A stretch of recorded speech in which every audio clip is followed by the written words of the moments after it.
inicia prácticamente muy jovencito, a los 12 años, como cantante popular, ganando varios premios, y lo invitan a cantar como solista en la orquesta Voces del Tiempo y en la orquesta de Enrico Cabriati. En su tierra natal es muy reconocido por diversos premios por sus interpretaciones de trova yucateca, canción vernácula mexicana y canción iberoamérica popular. Pero también es muy conocido en el ambiente de la música lírica, de cantante de ópera. Ha compartido escenarios con Plácido Domingo y muchas personalidades más, y ha viajado por muchas partes del mundo. Yucateco de nacimiento, morelense por residencia, mexicano de corazón, dueño de una voz excepcional. Así es un honor tener en este programa al tenor Julio Velázquez. Bienvenido a Radio Nuestra América. Muchas gracias, mucho gusto. Y pues la verdad yo encantado y feliz de participar con ustedes. La verdad es que sin el público maravilloso uno no es nada. Yo siempre he dicho que esto lo da Dios Padre y lo compartimos con todos ustedes para dar un mensaje. Y claro, hay que irnos preparando, ir estudiando para que cada vez sea más especializada la interpretación, ya sea, llámese del área popular o del área clásica, que en realidad es un solo amalgama.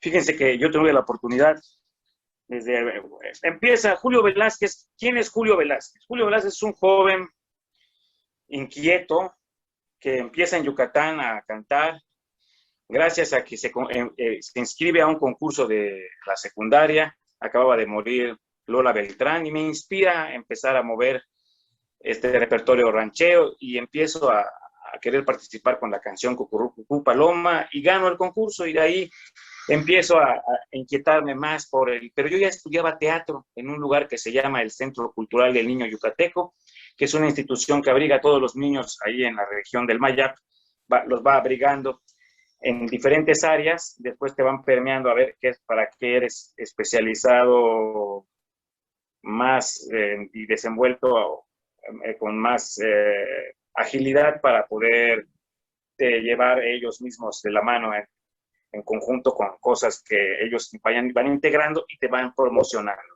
Entonces yo empecé con el teatro y empecé con el piano. Tomaba clases de piano y teatro y luego empecé a cantar. Y la ópera, cuando me empecé a dedicar a la ópera, me di cuenta que realmente la ópera es teatro cantado. O sea que no estuvo de más, porque no hay que olvidar que la ópera es el arte más enigmático de las artes escénicas y más completa, porque contiene danza, teatro, pintura, escenografía, música, instrumentos. O sea, es todo un aparato la ópera, ¿no? Entonces, yo siempre he dicho que uno a veces es bendecido por diferentes circunstancias. Mis padres son artesanos de profesión, ellos son gente muy humilde. Para ellos haberles dicho que yo quería ser cantante de ópera es como decirles que yo fuese astronauta, no sabían ni qué onda. Y pues bueno, ellos gustosos empezaron a apoyarme por esta causa del canto y empiezo a desarrollarme por el canto popular.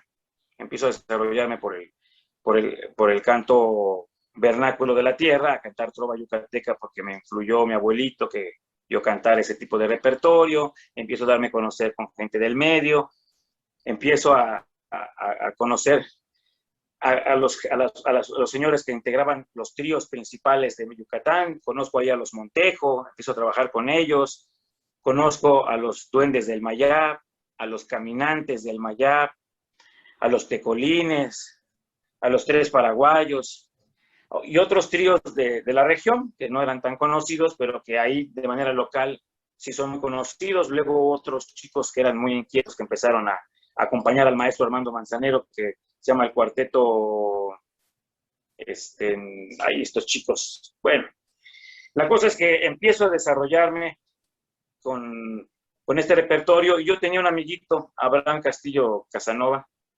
ahora es licenciado, y que tenía su trío de trova, y entonces íbamos a los eventos y les decíamos a los maestros de teatro que antes de una obra de teatro, de alguna función, que nos dieran chance también de cantar. Entonces abríamos las tertulias de las funciones de teatro de ahí que se dan en Yucatán, porque Yucatán o Mérida, que es la capital, es un lugar pequeño, pero tiene diferentes teatros que puedes ir a un evento cada día de la semana. Entonces ahí luego nos girábamos y les pedíamos chance y cantábamos unas canciones para alegrar a la gente, ¿no? Todo esto desemboca en que empiezo a dedicarme cada vez más a la música popular. Ya había pasado del concurso de canto, este concurso de la secundaria que me movió. Yo hasta invoqué a Lola Beltrán para que me bendijera para cantar la canción de Cucurucucú Paloma. Gano ese concurso, entro a un coro y el maestro Luis Sánchez Gavito, que es de la Ciudad de México, me empezó a decir, oye, ¿por qué no te dedicas a ser solista? Me empieza a encaminar para dedicarme a que yo sea solista como músico clásico, y me empieza a enseñar las notas musicales, más bien las formas musicales de las voces en el contrapunto y la armonía, porque ya venía yo con la preparación del piano, del conocimiento de las notas musicales. Entonces se fue armando todo y al final decido empezar a estudiar música formal. Y cuando me decido, mi abuelo estaba leyendo el periódico de Yucatán, uno que circula ahí, que es muy famoso, y se da cuenta de una nota que iba a llegar una morelense mezzosoprano, que era, y tiene un prestigio en la Ciudad de México, que es Emily Israel, una cantante solista de Bellas Artes, y que iba a dar un curso ahí. Y ella me invita porque me ve aptitudes a la Ciudad de México y me lleva con James Dempster. James Dempster es un coach de voz, que de hecho lo pueden ver, que es el que dirige a Juan Gabriel en su concierto del Palacio de Bellas Artes, o lo pueden ver, es el que produjo el disco de Tania Libertad, el que dirige el disco de Arias de Ópera de Tania Libertad.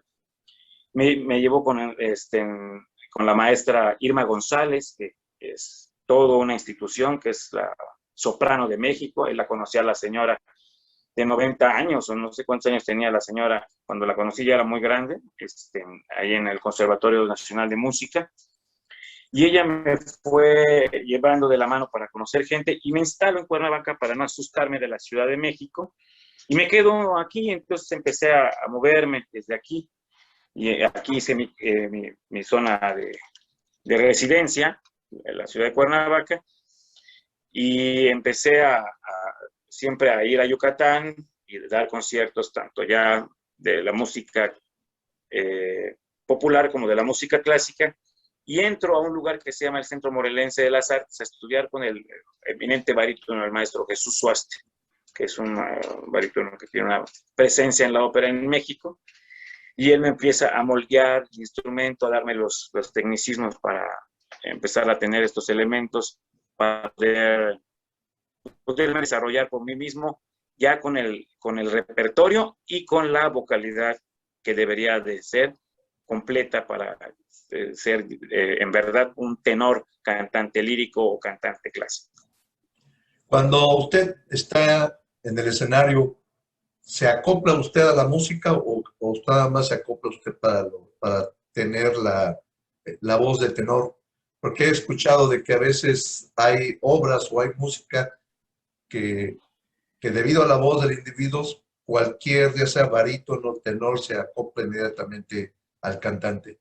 ¿Usted nada más es puro tenor o también tiene otro tipo Otro tipo de vocalidad? Sí. Sí, mire que es muy buena su pregunta, porque luego he cantado otros géneros y a la gente se le dificulta a veces. Por ejemplo, ahora grabé una canción del maestro Juan Gabriel, Abrázame muy fuerte, ¿no? Dudé un poco y grabé la canción del Triste, que interpreta el maestro José José. Y hay gente que también positivas y negativas, y venía yo a explicarles que a mí me gusta jugar a veces un poco en el ámbito de los dos repertorios, de cantar un poco popular y un poco clásico. No puedo dejar y echar abajo de la mano completamente mi colocación vocal como tenor, porque si no yo perdería la intención de que soy un tenor cantante de ópera, el estilo, mi personalidad de tipo de voz para que me puedan identificar. Sin embargo, le coqueteo Estilos. a los dos estilos, pero sin nunca amenazar mi instrumento y casi usando la misma técnica. De hecho, tuve el privilegio de trabajar la voz con el maestro Ramón Calzadilla, un cubano que vivió en Colombia, pero también ya de grande vino aquí a México. Y él hablaba acerca de eso, de la integridad de la voz, que es una técnica, es una sola misma, y nada más son como paletas de colores que uno va tomando para poder colorear diferentes paisajes.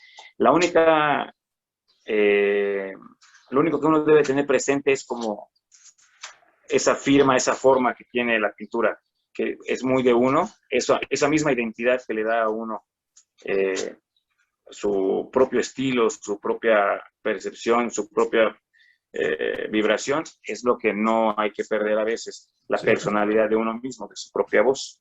Mi pregunta venía con respecto a que si usted se declara como tenor o otra persona es barítono o es tenor, no lo encasilla nada más a cantar cosas que es acoplada para un tenor.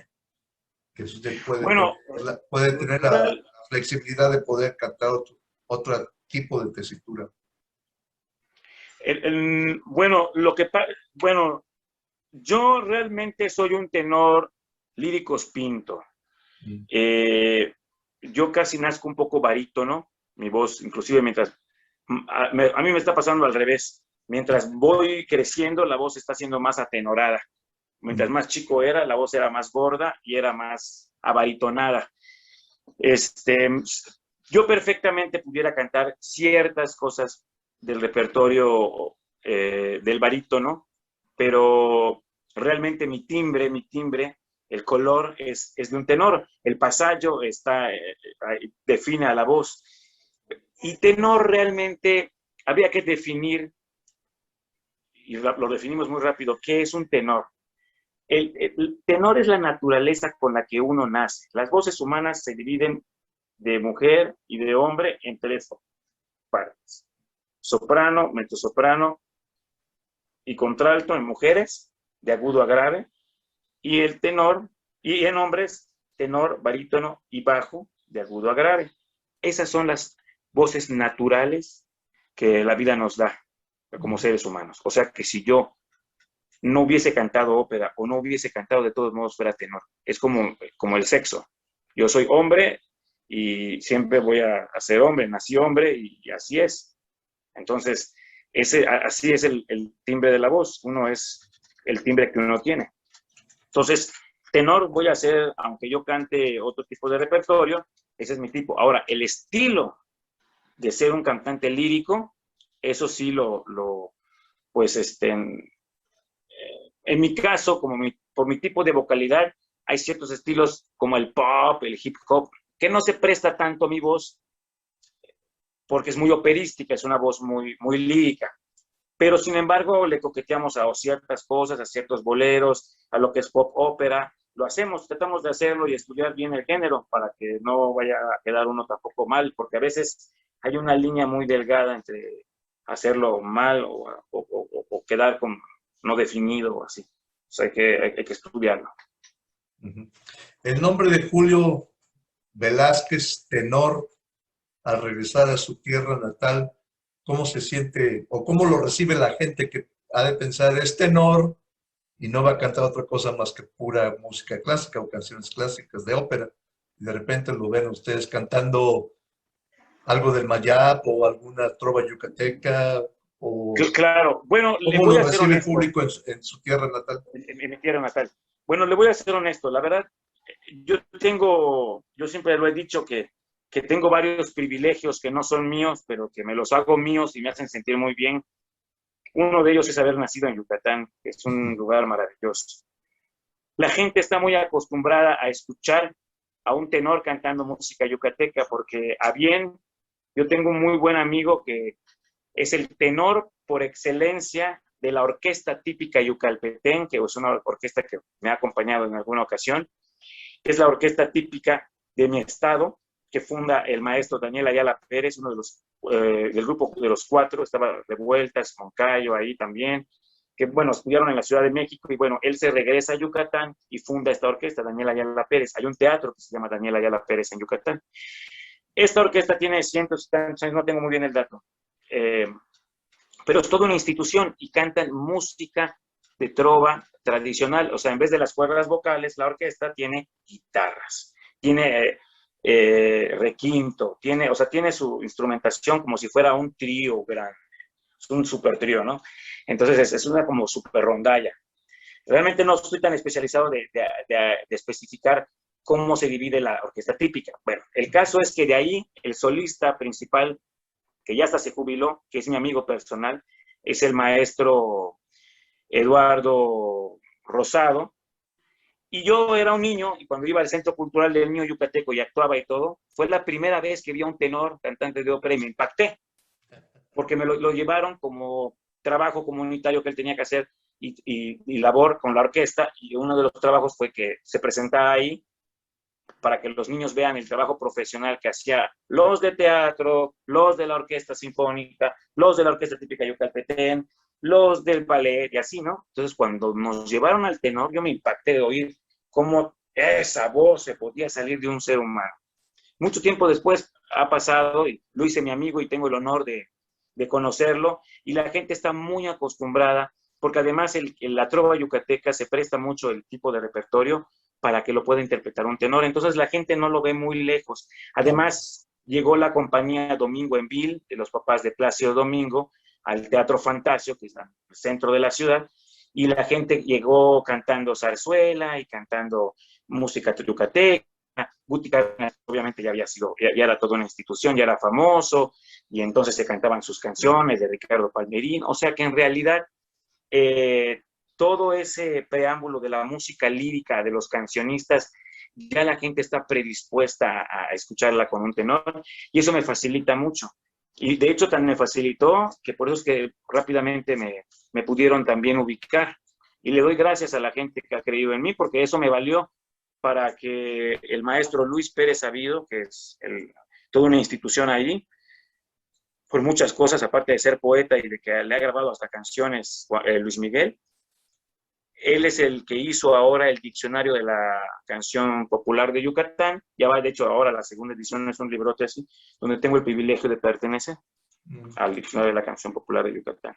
Gracias a que la gente también me ha ayudado a hacer y me ha ahora sí que me ha también dado mucho aliento para que yo siga aprendiendo canciones para el público maravilloso. Cuando ha ido a su estado natal y le ha tocado presentarse, ¿hace combinación usted de música lírica con música popular yucateca? ¿O es nada Sí, de más, hecho, hace una cosa primero todo lo lírico, después hace lo yucateco, o lo combina?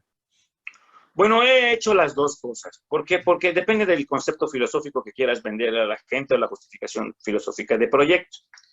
Por ejemplo, yo he hecho áreas de ópera y canciones populares de mi México querido, por ejemplo, ¿no? Un título que en una ocasión puse. Como soy un tenor, justifico el proyecto y entonces puse canciones líricas típicas mexicanas, Ponce, María Grieber, pero también metí Daniel Ayala Pérez, a mi paisano, metí contextos en las áreas de ópera del maestro José Pablo Moncayo. Tiene una ópera que se llama La Mulata de Córdoba, y entonces el tenor tiene ahí un área de solista, la pusimos el área de la Güera, es una ópera también La Güera. Las canciones del Tecolote, por ejemplo, ¿no? Que es de un corte clásico, ya no es tan popular, de Daniel Ayala Pérez, porque pasa algo chistoso. Y Chancil, por ejemplo, que es el padre de la trova yucateca, también tenía canciones preciosas, tanto de trova como de corte clásico. Pasa algo chistoso en Yucatán.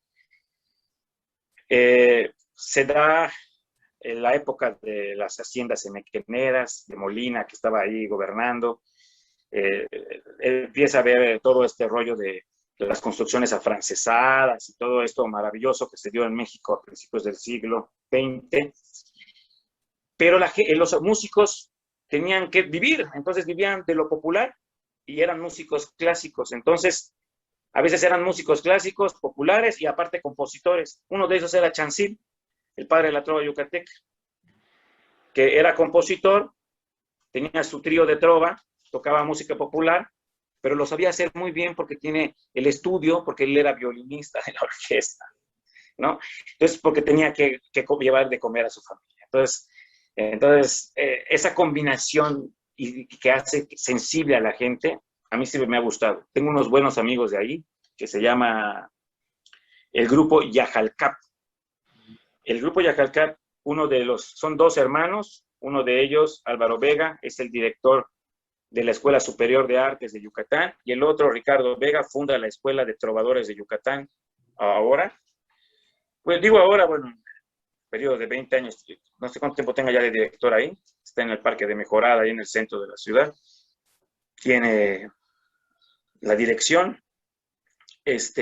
todo esto son instituciones de gobierno, y ellos aparte tienen su proyecto de grupo Yajalcap, que tocan entre cumbia, son cubano, son trova yucateca, pero son músicos clásicos, porque Álvaro, aparte que es director de la Escuela Superior, es flautista, el otro chico, el otro maestro es trovador y es el director de la Escuela de Trova, y además es músico clásico y es el que le enseña las primeras bases a nuestro querido Cecilio Pereira, que es una gloria para México como guitarrista clásico en el mundo, que vive ahora en Múnich, Alemania, que es yucateco, mi paisano.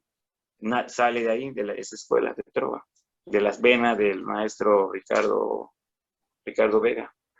Y así es lo que me gusta, esa manera de ser bohemia, de no tomársela tan en serio en el aspecto de sentirse y no bajarse, ¿no? Porque a veces hay músicos que pierden un poco la cabeza por eso y no se puede ser artista y no se puede uno sensibilizar y prestar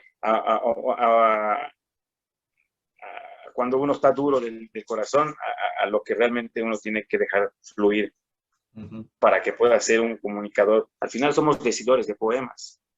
Claro. Entonces, tenemos que saber también la sensibilidad y dejarnos apapachar por eso y ser más relajados. De las obras clásicas de la ópera, ¿cuál ha sido donde usted se ha sentido muy a su modo, que es parte de su propio ser? ¿Cuál es la ópera? Bueno, a mí me ha gustado, he interpretado varios papeles. El Don José de la ópera Carmen, que es un personaje fuerte y además muy, muy sensible. Es un hombre sensible, es un hombre enamorado, es un soldado, además, ¿no? Regio, porque eran de esos hombres de envergadura de antes, pero a la vez es amoroso y lo eclipsa esta mujer gitana, ¿no? También el Turidu de la ópera Caballería Rusticana, que también me fascinó mucho. Además, ese dueto maravilloso de No, non Turidu, rimani, perché me gusta mucho el Olola, caiti la camisa. Empieza, fíjese, la ópera empieza con que empieza en un caballo este personaje, entra al campo y empieza, Olola, caiti la camisa, si bianca e rusa como la chiraza. Ni siquiera es italiano, es siciliano. Dice, siciliano. Oh Lola, tú que tienes la camisa blanca y los labios rojos como cereza. Y es un área muy bonita que dice, si yo llego al paraíso y no te encuentro, yo me retiro. Del enamorado que vive de ese personaje de Lola, ¿no? Este personaje. Otra ópera que me ha encantado es el Otello, que es un personaje fuerte. Desdémona. Bueno, el famoso Duque de Mantua, donde sale la donna è mobile, pero es un personaje lindo, noble. Ahí está el Questo Quella, pero me parece, se me hace muy bohemio, muy inocentón el personaje, y al final, por esos excesos y su inocencia cae en sus propios pecados, ¿no?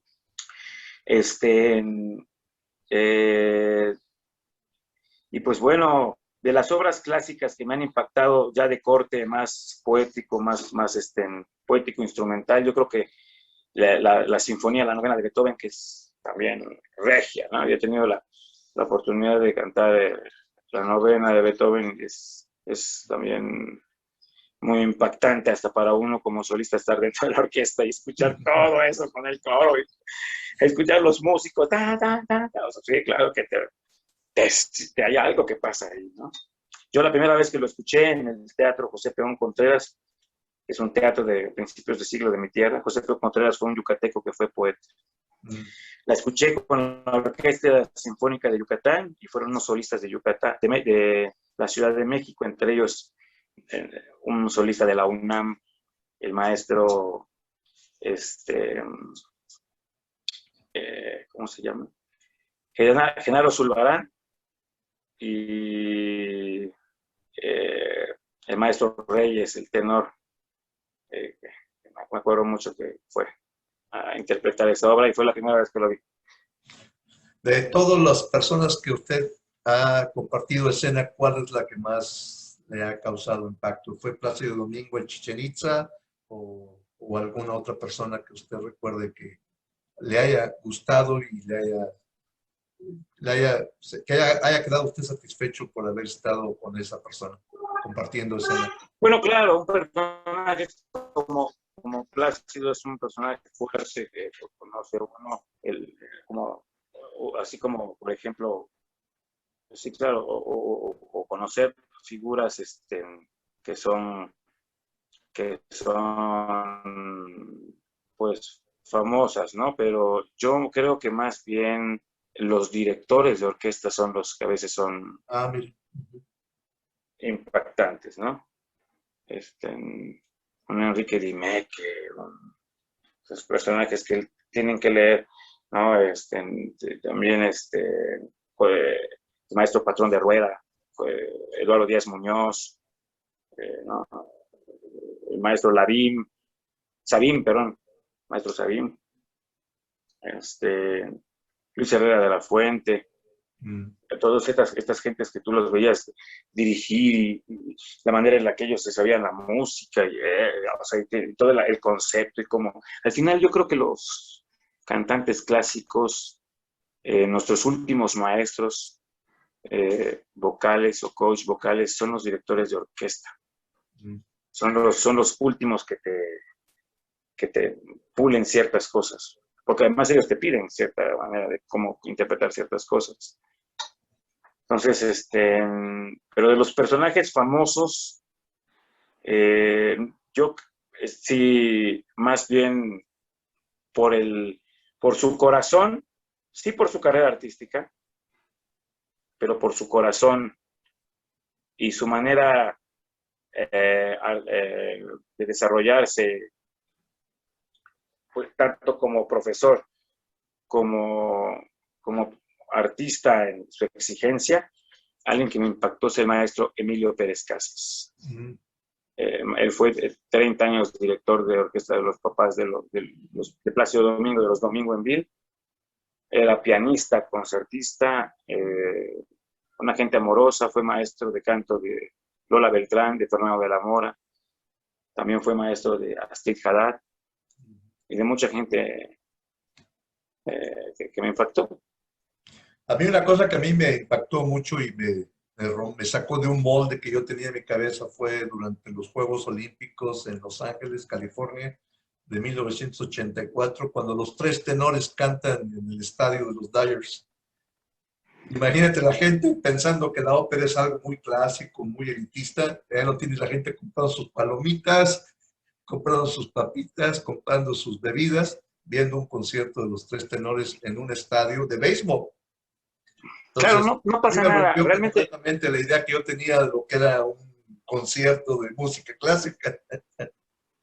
Entonces, yo estaba como periodista cubriendo el evento, estaba yo hasta enfrente y me quedé así, me volteé y la gente, como si estuviera viendo un partido de béisbol, disfrutando los tres tenores. Sí, claro. Fíjese que algo curioso es que a mí me... Claro, esto es una percepción muy personal, ¿no? A mí clásica me suena a clasista. Mm, Yo nunca he pertenecido a ese mundo, no lo comparto, porque la música es universal. A mí me gusta desde el reggaetón, todas las manifestaciones musicales casi me gustan. Tengo una que otra que le varía un poco menos, pero casi todas. Y si no me gustan, aprendo a quererlas. Compro el disco, vamos a aprender. Como me pasó con la banda, yo no estaba como muy saturado, decía, no la entiendo, pero entonces empecé a escuchar a cantantes de banda, fulano, vengano, sotano, a ver por qué, dónde está el instrumentación, cuál es el arte de esto. Sabemos que tiene un tipo y hay que darse apertura para escuchar otros géneros, porque al final también eso te permite crecer como artista. Entonces, para ese proyecto estaba invitado el maestro Alfredo Kraus en los años 80 para pertenecer a los tres tenores, no el maestro José Carreras. El maestro Kraus es de ahí de las Islas Canarias, por donde nacieron las copas de Plácido, allá en España. Y él rechaza el proyecto porque dice que él no era un cantante de entablados, casualmente, que era un cantante de teatros. Y no le gustó el proyecto y llaman a José Carreras y bueno, fue un proyecto exitoso, ¿no? Porque no es popularizar el arte, más bien es hacer el arte más mediático, hacer que la gente pueda entender que lo que tú crees como concepción de lo que es grande, cualquiera lo puede alcanzar, porque somos todos seres humanos. Es como cuando el presidente de la República era inalcanzable y al final te das cuenta que ahora, pues, tenemos nuestras propias críticas en cada país, ¿no? De lo que nosotros pensamos de la política de cada país, pero a lo que voy es que antes los veíamos como ¿no? Los grandes, los lejanos, los máximos. Y luego te das cuenta que es un ser humano igual que nosotros. A Y mí, es lo mismo. perdón por interrumpir, me acordé de una actuación de Pavarotti con su traje, así, con Celia Cruz. Sí, claro. Y fíjese Y, pero se quedaba Pavarotti con su postura de cantante de de ópera. tenor. Y estaba acá Sí, claro, bueno, la Celia Cruz gozándola, ¿no? Y después creo que gozándola. Celia Cruz menciona, deja ver si puedo hacer que baile este gordito, porque estaba parado el tipo y aquella echándole la salsa. A mí me dio risa, pero Sí, tenía razón claro. Celia Cruz. Lo que pasa es que claro, lo que pasa es que también todo tiene sus límites. También no te van a tomar en serio. O sea, es como si nosotros, o sea, una cosa es que nos queramos popularizar y otra cosa es que seamos populacheros, Ándale. ¿no? Entonces, lo que sucede es que también no puedes romper el esquema tan, tan feo como romper ciertas líneas de parámetros para que dejes y desvirtúes lo que tú eres al final, ¿no? O sea, es lo que yo le decía. O sea, yo puedo cantar, o sea, por ejemplo, yo hago un concierto de música de trova yucateca y yo anuncio que soy un cantante de ópera que va a interpretar música yucateca con el trío, lo hago a la manera del lead alemán, con elegancia y todo, en vez de portar el Sí. frac, porto la guayabera, porto mis guaraches, ¿no? Pero lo hago con elegancia y con educación y con esa propiedad y a la vez también con esa manera de tener lo que cantar que uno tiene en la sangre. Porque hay música que la tienes en la sangre, no, eso no puedes, no se compra ni se vende, ¿no? Casualmente este maestro cubano que yo tenía me decía, chico, él habla así, es barítono y habla así. Oye, chico, tú tienes que cantar donde, pero el cubano habla donde canta, o sea, y canta donde habla, porque ya tiene la voz naturalmente ahí. Habla Hay cantando, culturas que no la tienen tan ahí, ¿no? habla Claro. cantando. No, hermano, yo vengo aquí, te decía, ¿no? Entonces te das cuenta que es muy directo a donde pues, ellos tienen la colocación vocal. Pero la realidad es que nunca hay que perder la línea de lo que uno es. tampoco sin caer en esto. No. Simplemente tener ese juego, esa manera linda de ser, sin caer en lo populachero y en lo vulgar, ¿no? Y eso es lo que le digo, para esa línea se estudia. Hay un cantante mexicano, que todos nosotros los mexicanos que nos dedicamos al arte lírico lo conocemos, que es el maestro Orlando Villazón, ¿no? Él es muy gracioso, con mucha personalidad, es muy carismático, y eso le ha valido para abrirse muchas puertas en el extranjero, claro, con este gran talento que él tiene, pero él tiene esa línea de mucho cuidado, él no ha caído en el otro lado, ¿no? De que por querer ser muy gracioso, caiga del otro lado. Entonces, no. O sea, él lo hace justo a una medida donde no se pierde proporción casualmente y es muy agradable. O sea, Yucatán, también esa finura de saber. Yucatán y ¿Mande? Cuba son considerados prácticamente donde salen muchas canciones importantísimas. Por ejemplo, de Cuba nace el bolero. ¿Qué nace de Yucatán? ¿Qué nace de Yucatán? Bueno, en Yucatán, sí, Yucatán le ha dado muchos regalos a la humanidad, la verdad. Desde los mayas y toda la cultura que se permeó ahí, hasta lo que es el idioma, porque es un idioma, el maya es un idioma. Si fuera lengua, es porque no tuviera artículos, no tuviera gramática, y no Abecedario. tuviera, ¿no? Sí. El idioma maya, el regalo del Enequén, el legado artístico de las matemáticas que se dieron ahí, por eso existe en el mundo el cero. Yo no sé si por eso cayó en Chicxulub el meteorito que mató a los dinosaurios, pero siempre ha sido un punto clave ahí. Y de los regalos musicales, de lo que ha aportado Yucatán al mundo, pues es el género de la trova, ¿no? La combinación está entre el bambuco colombiano, el bolero, el son, el son que también tipo cubano que se da ahí, y ya lo adopta también el yucateco, y de ahí van haciendo lo que es la naciente trova yucateca, que es el género que vemos del maestro Chancil, de Ricardo Palmerín, de Pepe Domínguez, de Guti Cárdenas, y de varios personajes que son los compositores más importantes de la región, ¿no? El maestro Manzanero ya es de otro periodo, yo me refiero a los primarios.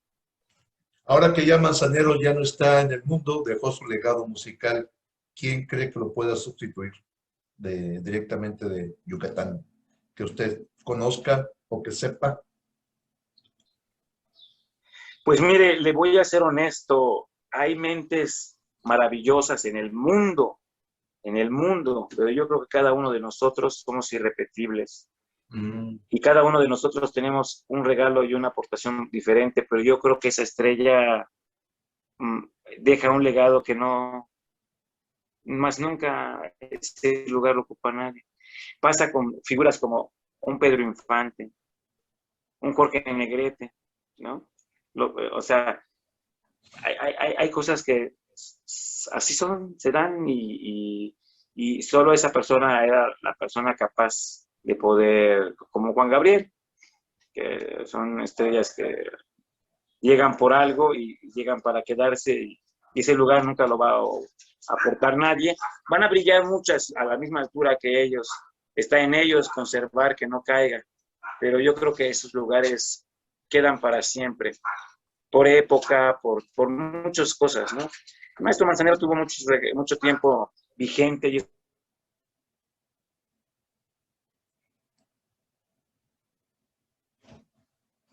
Tenemos unos problemas técnicos, a veces los logramos resolver en unos instantes. Si no, para el auditorio que está viéndome, tengo a Julio Velázquez, tenor del estado de Yucatán. Vive ahora en la ciudad de Cuernavaca, Morelos. Y parece ser que se cortó la transmisión del programa, nuestra entrevista, y voy a tratar de recuperar la conversación con el tenor Julio Velázquez. Y si no, en Radio Nuestra América podrán ustedes escuchar las canciones y parece ser que sí, ya se cortó la transmisión debido a problemas técnicos. Pero de todos modos, muchas gracias por su sintonía en Radio Nuestra América. Para mí es un honor haber entrevistado a Julio Velázquez y la gente que van a estar viendo esta transmisión. Vamos a tratar de editar un poco el problema técnico y fue un placer tenerlo. A Julio Velázquez le agradezco mucho y aquí termina la programación de Radio Nuestra América con el programa Nuestra Entrevista. Hasta pronto y que te pase usted muy buenas tardes.